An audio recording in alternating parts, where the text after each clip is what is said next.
Olá, nós estamos na ASCO em 2018 e acabamos de sair da sessão plenária oral dos tumores cerebrais.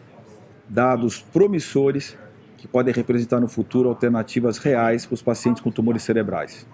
E nós dividimos essa discussão em três partes. O papel das vacinas e das terapias dirigidas para a alteração do IDH1 e IDH2, depois o papel da medicina baseada em precisão, e no terceiro bloco, o papel dos inibidores do checkpoint no tratamento dos gliomas e também das doenças leptomeningeas. E eu estou aqui com a doutora Camille Amada. A doutora Camille Amada é a titular da Beneficência Portuguesa do grupo de tumores cerebrais, é uma das maiores experts do país nessa área. E eu vou pedir para a Camila comentar então um trabalho importantíssimo, o primeiro trabalho na sessão oral, o Dr. Wolfgang Wick que apresentou, sobre o papel de uma vacina direcionada contra peptídeos do tumor no tratamento dos tumores de alto grau. Camila, você pode comentar desse estudo? Posso, claro. Na verdade, nesse trabalho, eles identificaram vários peptídeos que a gente sabe que são imunogênicos nos tumores de alto grau, os glioblastomas dos pacientes. E eles avaliaram que nesses pacientes que fizeram a aplicação no diagnóstico com GBM, com diagnóstico inicial, eles avaliaram um ganho de sobrevida nesse grupo comparado com os dados históricos, com um ganho de sobrevida de 14 meses, sobrevida livre de progressão e sobrevida global algo em torno de 29 meses, diferente dos melhores dados que a gente tem de T-modal, que é algo em torno de 15 a 18 meses. Então, historicamente comparando, os dados são extremamente promissores nesses pacientes. Uma vacina usando alvos terapêuticos do próprio paciente. E em relação aos dados com alvo no IDH, Dr. Fernando? Esses dados que a Camila comentou são muito importantes, eu acho que esse é um trabalho incrivelmente promissor, que eles devem levar para frente e talvez possa representar no futuro, além da radioquimioterapia, um novo padrão para o tratamento dos glioblastomas. Na área do IDH, o IDH isocitrato desidrogenase tipo 1, uma vacina foi desenvolvida através de peptídeos contra pacientes que tinham IDH mutado, outra vez 1, do subtipo 132H. Esse é um estudo muito interessante, os pacientes receberam radioquimioterapia ou só radioterapia e até 3 meses de temozolomida, obviamente todos precedidos por cirurgia. E nesse grupo de pacientes, 32 total foram tratados com a vacina. E o que foi visto é que 93% dos pacientes teve uma resposta imunológica, ou seja, através de níveis aumentados de CD4. Além disso, a taxa de pseudoprogressão foi de 37,5%. Mostrando uma resposta inflamatória inequívoca. Obviamente, essa vacina se torna uma promissora arma também no ataque, no tratamento de pacientes que têm a mutação da isocitrato desidrogenase tipo 1, subtipo 132H. Que é a mais frequente, né? Que é a mais frequente, exatamente. Felizmente é mais frequente. Mais ou menos 2/3. Sim. O segundo estudo importante é o estudo com uma droga chamada G881. Essa é uma droga oral, também direcionada contra o IDH1 ou IDH2. Um estudo com 52 pacientes que mostrou uma taxa de controle de doença de 93%, onde 4% eram respostas parciais e 89% doença estável. Portanto, um outro estudo muito interessante, só que nesse estudo não foi só pacientes com glioma de alto grau, foi meio a meio, metade glioma de baixo grau, metade tumores de alto grau.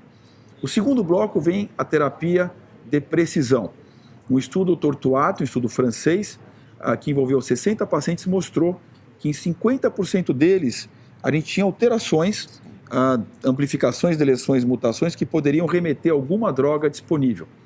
E na sequência, a doutora Baldini... específico, né? Exato. Quer dizer, tentando fazer como a gente está fazendo hoje com outros tumores, como, por exemplo, câncer de ovário, câncer de cólon, câncer de mama.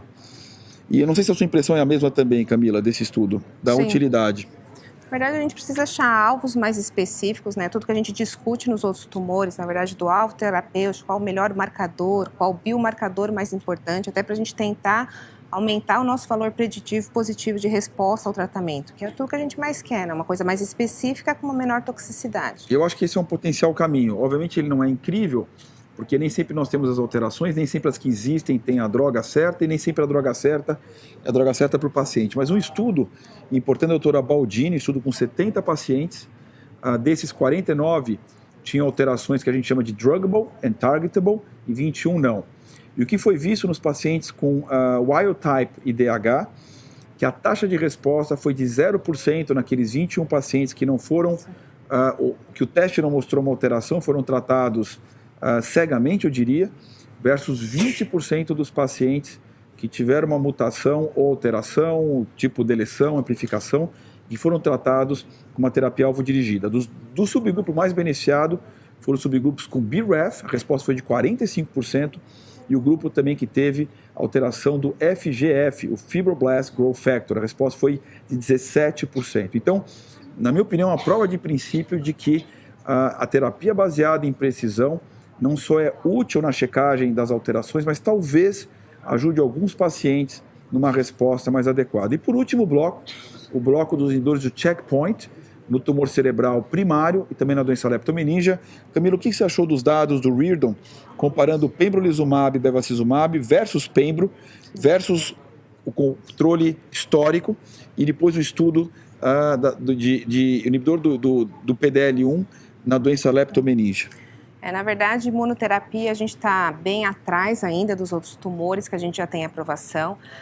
O trabalho que comparou o pembrolizumab associado ao bevacizumab versus o pembrolizumab em monoterapia, na verdade, os dois braços não tiveram diferença em sobrevida global, só em sobrevida livre de progressão a favor da combinação, que é comparável ao dado histórico de 2009, que a gente já tem do bevacizumab, que ele não tem impacto em sobrevida global, mas em sobrevida livre de progressão. Lógico que esses pacientes, na verdade, eles avaliaram 80 pacientes, a gente não tem estratificação por positividade de PD1, PDL1, então a gente não sabe o impacto que isso daí teria, mas assim, novamente, mais um dado negativo de imunoterapia de pembrolizumab, um anti-PD1 em sistema nervoso central.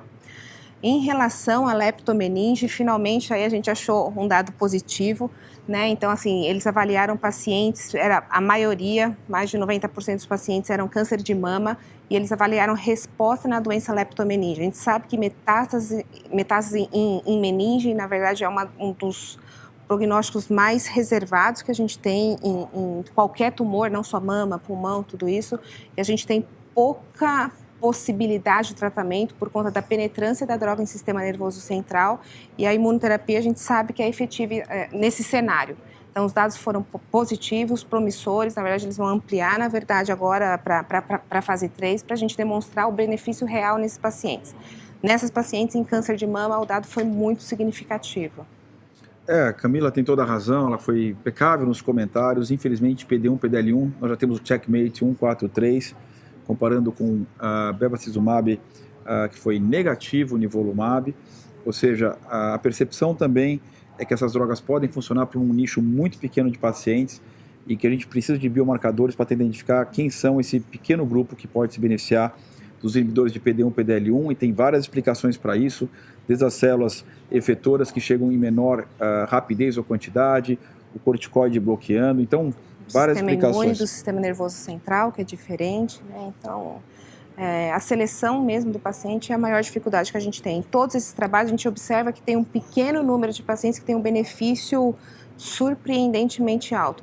A nossa dúvida maior é como identificar esse paciente para oferecer o melhor tratamento. Exato, e que no cômputo geral, a maioria, para essa situação, não tem grande ganho. Portanto, eu considero que essa ASCO de 2018 para tumores cerebrais, eu não diria que teve nenhum estudo que mudou o tratamento nesse momento. Talvez imunoterapia em doença leptomeningia com ganho de 3 meses e meio de sobrevida. A gente acha que é pouco, mas talvez seja muito em relação à sobrevida de 4 a 6 semanas. Mas nada que realmente tenha mudado muito a prática. Por outro lado, a minha percepção é que essa foi um dos congressos em tumor cerebral que abriu mais perspectivas em termos de potenciais novos resultados que levem a futuras aprovações, particularmente das terapias alvo dirigidas e das vacinas para os tumores cerebrais. Você concorda, Camila? Concordo. Eu acho que é o alvo, né? A gente tem que acertar os marcadores para andar com os estudos mais promissores. Então aqui da ASCO, Fernando Maluf, Camila Amada falando para o canal da Beneficência Portuguesa.